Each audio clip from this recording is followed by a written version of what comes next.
Frères et sœurs, chers patriotes, mbote na bino nyonso bino tozolanda nga na moma oyo. Tika te nzambe apambola bino. Naza liboso na bino po naza na message moko eza très important et surtout pour na biso ba congolais. Bana nzambe naza na regret ya makasi po na uta ikolanda ndeko Ngbanda na ndeko Sindika Dokolo. Nalandaki ndeko Ngbanda na ba question na ye soki na bana Kinshasa soki na banani eloko moko alobaki efrappenga naza sir na bato ebele o balandaki ye bakoti na erreur.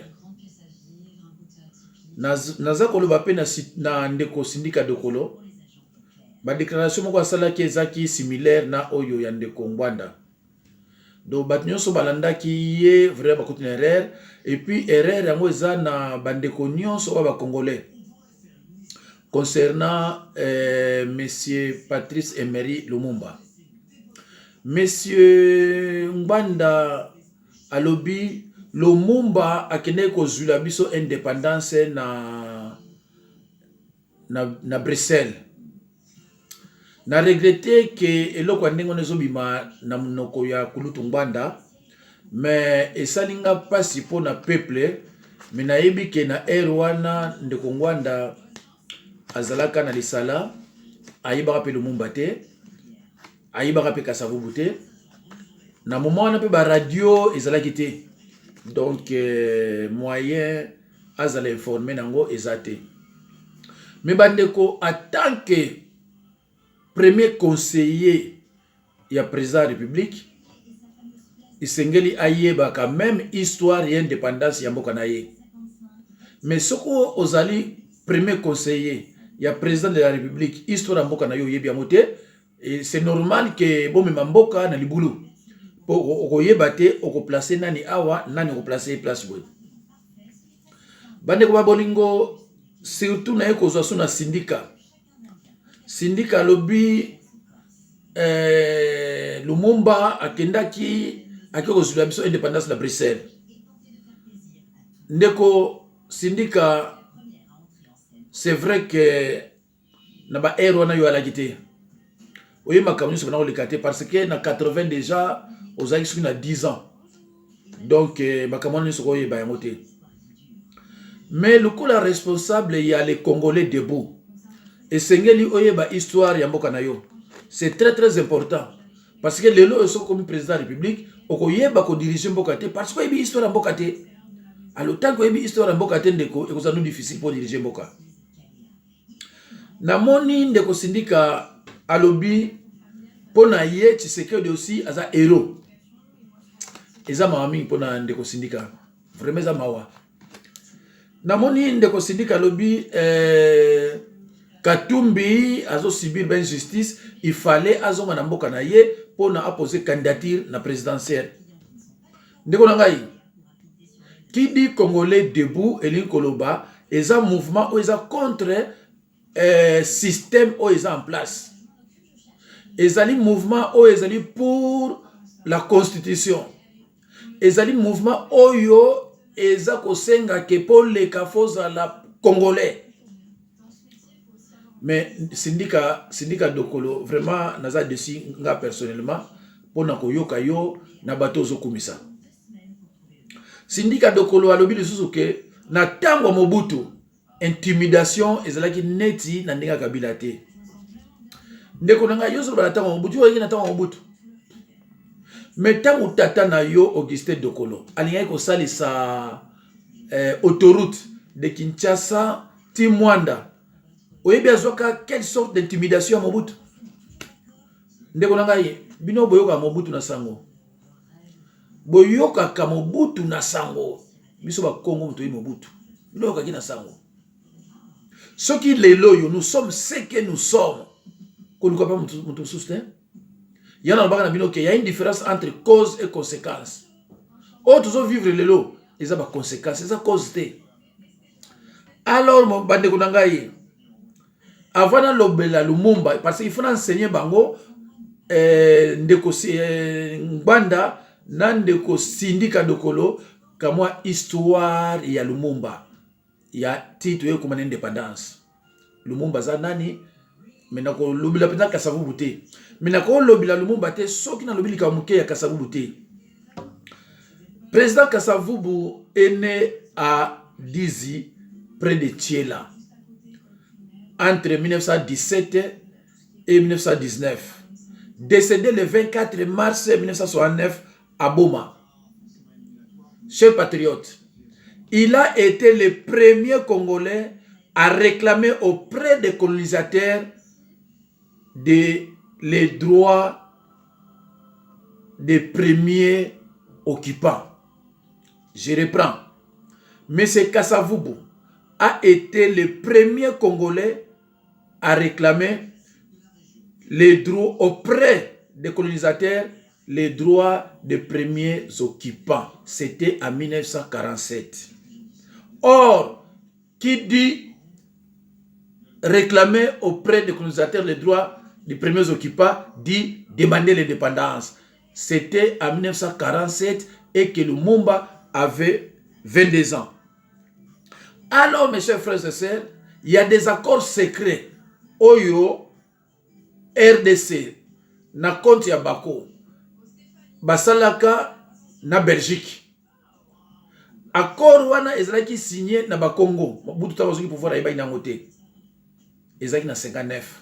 Que ne bozotika biso boye, toza peuple mon côté, il faut vraiment ça la tubo kabula biso. Alors ba pesa ki ye année ya 70 Roi Baudouin akoya na Kisasa pona soki tozo kanate akabola bamboka na biso. Voilà, c'est pour cela que avant de comme en 1970 il fallait Kasavubu akufa na 69 parce que le Roi Baudouin tangoya il fallait amona Kasavubu passer signature na yende mutoyi na kati. Alors mes chers frères et sœurs, chers patriotes, nanina lobela bino sikoyo pona Lumumba. Lumumba, dans son enfance, il s'appelait pas Lumumba. Comment Lumumba yangoyo? Isaïe Tasumbu, Tawosa, Elia, Okitasambo. Okitasambo, c'était le nom de Lumumba. Et Lumumba est né le 2 juillet 1925 à Onalua, côté ya Katakokombe, dans le district ya Sankuru. À 17 ans, Lumumba a joué certificat d'étudiant, il a échoué. Et qu'est-ce qu'il a fait? À Kena Kivu. C'était en 1943. Tango à Kena Kivu, à Kena société moroboye minière, bazwa qui est asala na cantine.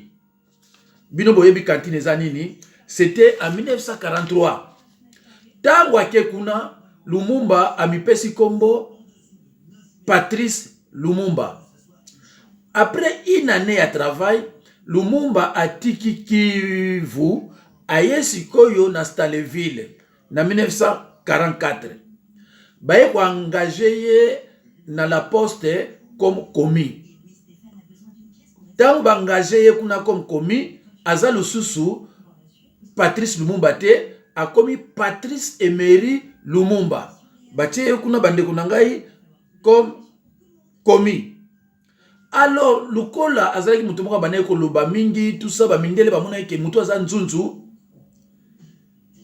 Ba bandi siko kokotsa ye ba cours du soir. Ba bandi kokotsa ba cours du soir. Ba bandi kokotsa ba cours du soir. Aye kozwa certificat d'études na ye. Alors, ba mindele ba moni ke non, mutu yo, il faut te préparer ye. Parce que dans Léopoldville kuna abakwa tomboki alingo chabiso à l'est alika ko azo senga kaka indépendance.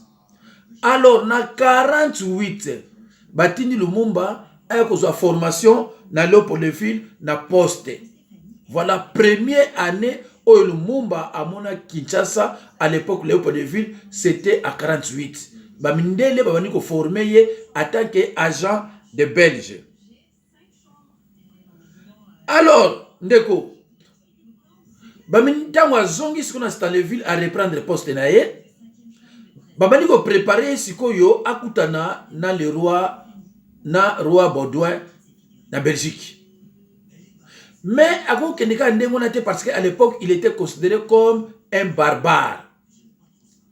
Bandeko bamindele na tango ya colonisation babanda ko benga biso soit évolué soit barbare.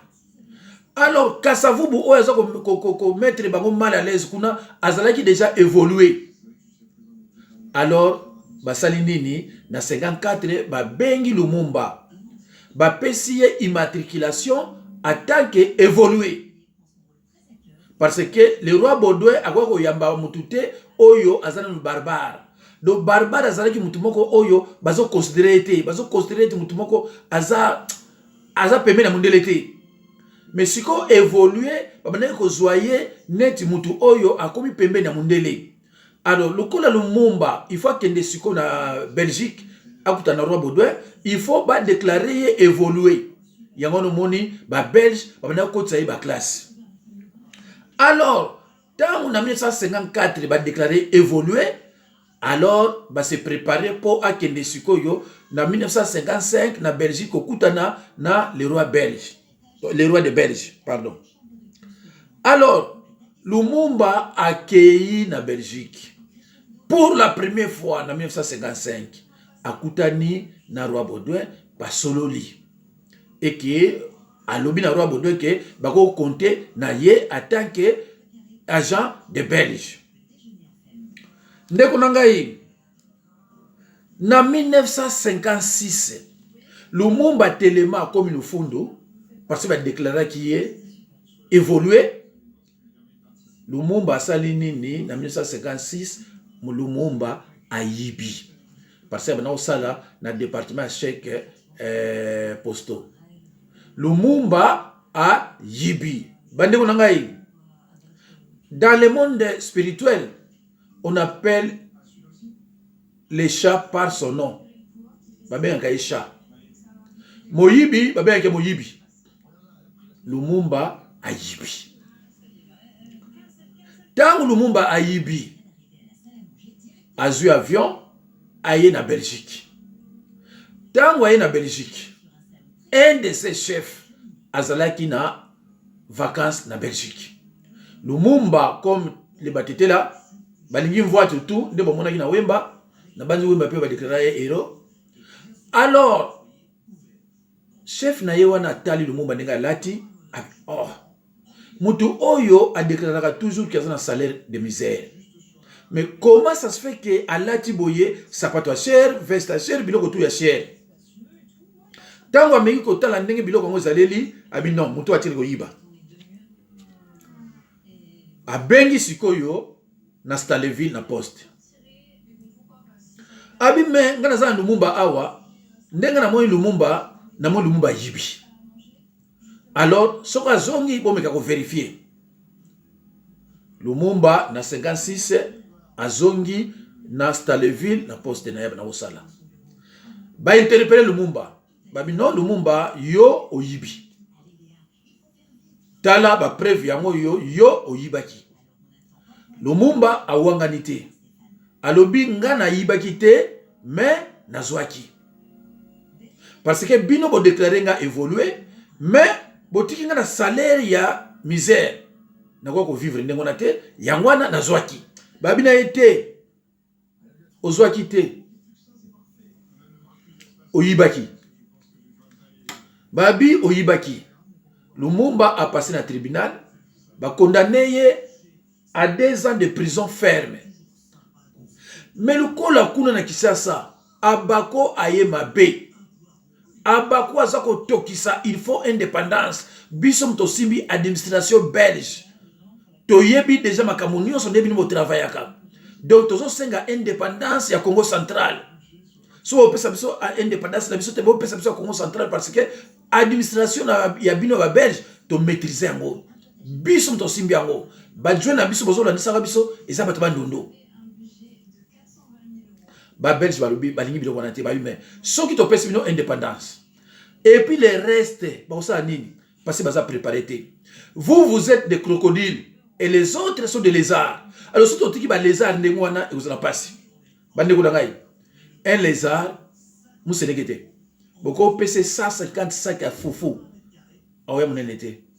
P non seulement ouais mon été, mais à comment net crocodile té. C'est pratiquement impossible. Alors Mundela lobby, mais vous les Bakongo, vous êtes des travailleurs, des bons travailleurs, dotés d'une valeur morale et spirituelle. Mais Bango Sikoyo, Bango va se préparer. Comme preuve, va évoluer, va se communiquer dans la province de Bango. Et Bayebi n'a rien. Donc, indépendance, Bango soit un moté. Alors, Bandi Kunangaye, Lumumba a condamné 2 ans de prison ferme. Le Kolaye a été agent de Belge. Basalinini va provoquer amnistie pour abimisa Lumumba. Lumumba abimi. Abimi siye na 57. Tant abimisi Lumumba na 57, ba recommander na bras Congo. Oui, comment est-ce que bras lima ce qui ni bras. Ba recommander kuna aya na Kinshasa pour na combattre abako oazo senga indépendance. Tout ça na 57. Jusque là, en 1957, Lumumba a ébanité. Jusque là, le Moutayebi Lumumba a zaté. Jusque là, Lumumba a ébi politique. Tout comme en 57, Lumumba a ébi Kinshasa. Basali l'association tribale. Alors maintenant, qu'est-ce qui s'est passé? Ceux qui Lumumba a fait un meeting, ba pesiye fait vert. Ceux qui ont fait un meeting, ba pesiye fait vert. Ceux qui ont fait un meeting, ba pesiye fait vert. Ceux qui ont bako ba lini sousté. Alors Lumumba ba engagé comme agent de publicité ya Polar. Polar yaki masangamo ba Moulayi, ils du primus mais yaki Moulayi. Abandi ko sala ba makamune ba publicité ko luka ko melisa ba Kongo masanga parce que ba Kongo bazalaki batu oyo bayebaki bonzambe pona bango masanga yaki na tina na bango te. C'est pour ça que le plus grand prophète ya mboka na biso baza ba Kongo. Alors ba Kongo ba batu moko baza ko travailler na ninga osakana te. Ndeko na ngai toye ko koma na 58. Na 58, ba mouvement moko salamaki ba révolutionnaire africain.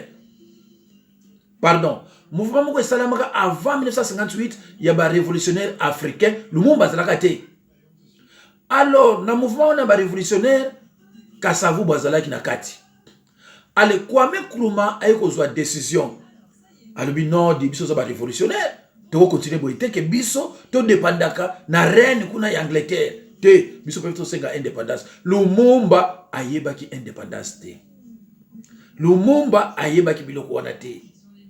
To komisi kona 58 etikali une année et demie pour tozwa indépendance. Lumumba ayebani te. Sikoyo il fallait Kasavubu akene na réunion na Accra et pa ya Kwame Nkrumah. Ba mindeli batali ba Kasavubu déjà awa bakwa pression na ndinga osakana te. Surtout tiki ake lokuta na ba Kwame Nkrumah bakomo bebe la biso.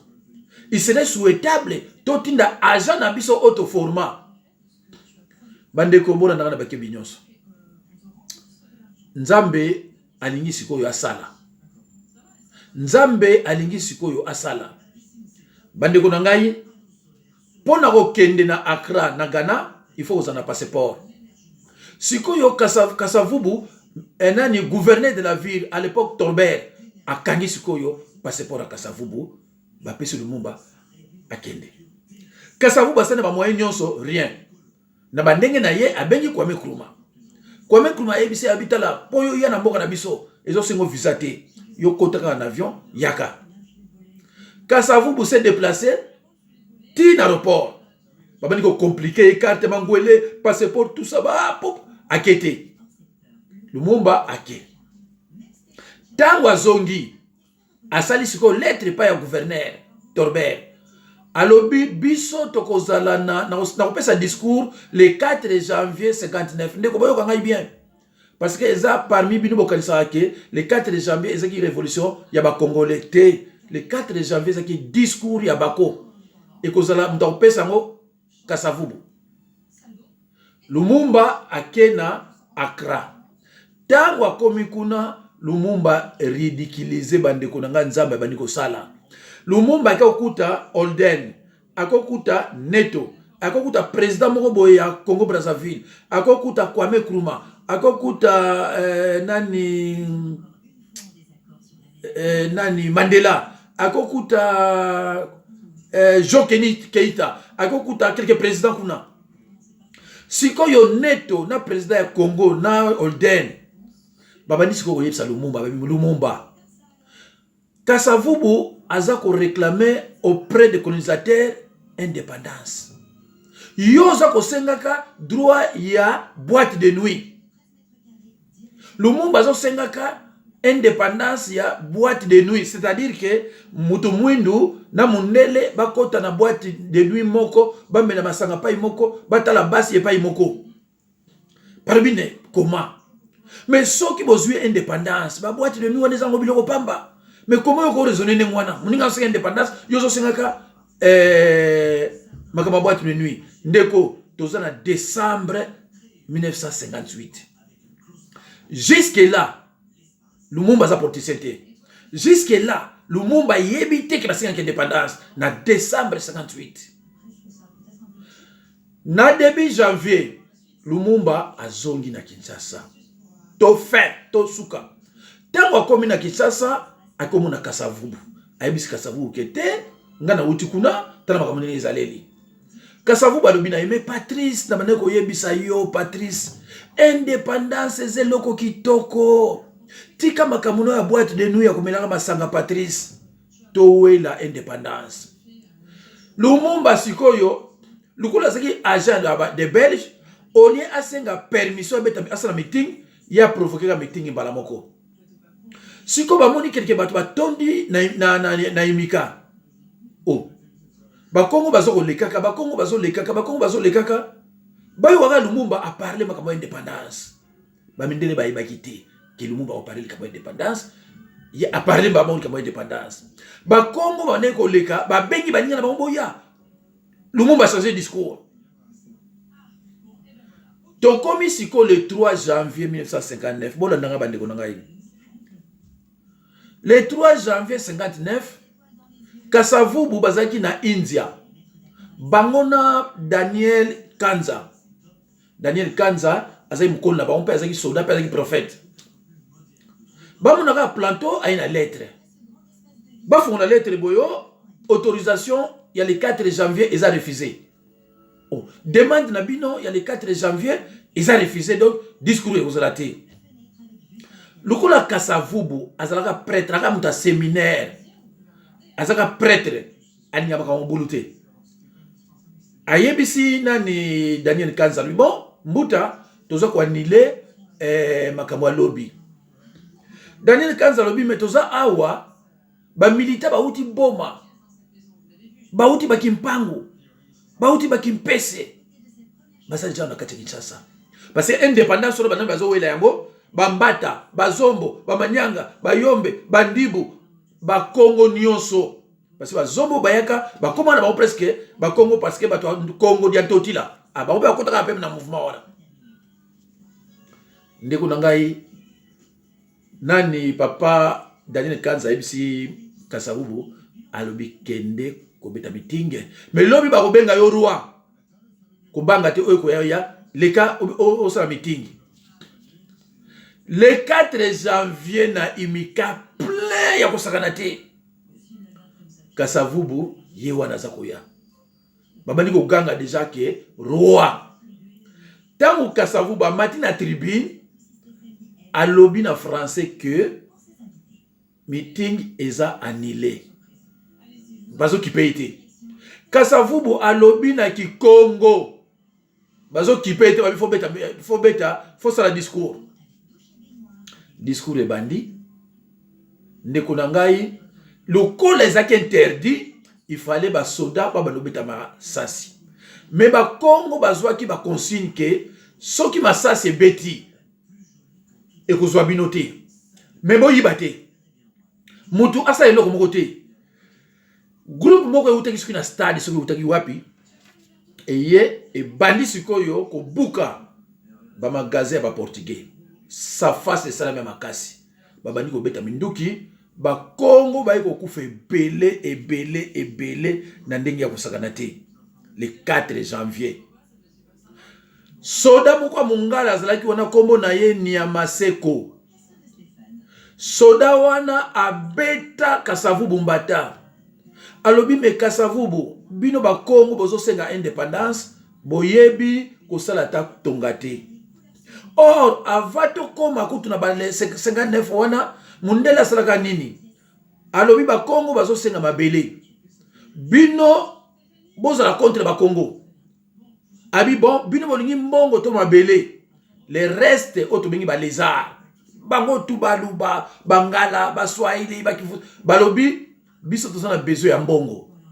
Monsieur patriote, yangwana bomoni ba pesa 4 gratification na Kinshasa parce que le reste ya batu ba ina besoin mabele te, ba ina besoin d'indépendance te, ba ina besoin ya mbongo. Alors nous ba pesa ki bango mbongo, moye ba sala justice yate, ba Congo pe ba bénéficier mbongo wana. Mais abako malgré yango alobi biso zo ki de tout droit na indépendance. Alors Lumumba a commis ennemi ya ba Belge. Parce que a changé nini discours. Alors mundele alobi akosala ye nini akokotisa siko zizani. Akaboli MNC na deux parties, MNC ya Kalonji na ya Lumumba. Lumumba comme furieux. Sikoyo il fallait azonga na Stanleyville akino travailler kuna. Balongole musala bafuti yete. Kasavu ba bengi ye abi Patrice Yaka zwa mbongo oyo nga awana Kinshasa yo na Stanleyville. Kende ko yebisa bango ke yo changer discours o comme na discours oyo yanga ya indépendance. Lumumba zimbongo parce ba Belge ba futa ye Stanleyville oh Lumumba kikuna. Lumumba abandi ko sala makambu oyo ye amonike akoki ko sala. Abandi ko benga population alobi on m'a expliqué indépendance ngolo ba boye. Ah ndeko na ngai tokomi na octobre 1959 ba interdire Lumumba meeting. Lumumba lobi me bo interdire ngai meeting Lumumba ba bimisa ba trouble kuna na ndenge kosakana te ba yokanga Lumumba le 21 janvier 1960. Ba condamné Lumumba na 6 mois de prison pour incitation à la haine raciale. Ba condamné Lumumba pour incitation à la haine raciale. Le 21. Le 22, ba memi na prison ya Katanga. Le 22 janvier 1960, pardon. Oui, le 22, ba memi na prison ya Katanga. Lumumba bakangiye. Sikoyo Kasavubu tango ake na table ronde na baninga na ye. Oh. Tango azo leka amoni vie na biso moko boye nendaka. Azo solaka na petit moko boye. Atuni petit ona me yo okoti yo kosala nini? Ovanda kwa wapi yo? Oh moi je suis étudiant ici en Belgique. Oh. Mais tu t'appelles comment? Oh Debanzi. Debanzi? Mais okoti na table ronde kosala nini? Oh non, parce que Lumumba ne sera pas là, moi je vais représenter Lumumba. Kasavubu Yoki. Abi Lumumba n'est pas là, pourquoi? Yé abali expliquer ce que yo Kasavubu que non, Lumumba va arrêter Ndekwango nani oazuru ba Debanzi. C'était Mobutu. Joseph Désiré Mobutu. Nakati ya salle, ya table ronde alors qu'il y a ça la quitté. Viens nendaka simbe kamba amuka bipeti toke libanda babimisi sikoyo kasana ne Debanzi Mobutu. Alors Kasavubu atuni ba mindele. Mais où est Lumumba? Oh, Lumumba, ça qui est en prison. Namonaki Thomas Luwaka, garçon moko boye, non, ndeko moko boye ya Mongala Équateur. Bande ko na félicité ndeko wana. C'est difficile pour mon Équateur ayeba histoire o ya mboka ndenge likanaki parce que ba histoire bana likanaki. Vie âge na ye, mais il s'est débrouillé. Alobi bandeko ba Belge, ba bana obanga Lumumba ta mukete. Ba bana obanga ka Kasavubu. Mais à Yébité, il fallait préciser pourquoi. Mais parce que Lumumba, c'est agent de Belges, agent formé par des Belges, bah côté bah classe pour combattre à Bako. Mais na Yébité, ce qu'on Yéba Kiango, to à Yéba Kiangote, mais à lobby quand même que bah maintenant banga Lumumba ta mukete. Mais bah Lumumba pourquoi pour Lumumba ça nini? Alors bandeko, tu es kozwa indépendance. Ba Belge ba yokili batuma wabi non en tout cas faut tout ça là tout Kasavubu azwa président de la République lokola bango yaza mu Congo bango ba maîtriser ki administration na biso ba ko maîtriser pe oyo ya mboka en tout cas c'est avantage ko ça ba congolais eza yango wana bande ko nangai le 30 juin nzoka Lumumba a bomba bakanda oyo batiaki na ba prison ndeko na ngai protocole a yebité parce que Lumumba c'est agressif mais Kasavubu balingaki parce que Kasavubu lokolo alobaka na se aiki na besoin na ye pona ye azoko mata yango na siko Kasavubu alimi non soki Lumumba aza awate ngana okota te or mundele lokolo bandaki ko considérer que Kasavubu so Kasavubu alite parce que achaka déjà signature na makamususu so Kasavubu azate moyen peto zala ezate Kasavubu abima ye moko aken envers Kasavubu akene na ba congolais te koto bima so Lumumba azate te Kasavubu akenda ye moko albi soki Lumumba azate ngana ozalate parce que Kasavubu azomona le reste wana balo ba penate basaka netiye mais ayebi ke Lumumba soko azali soki ya bimisika moko bien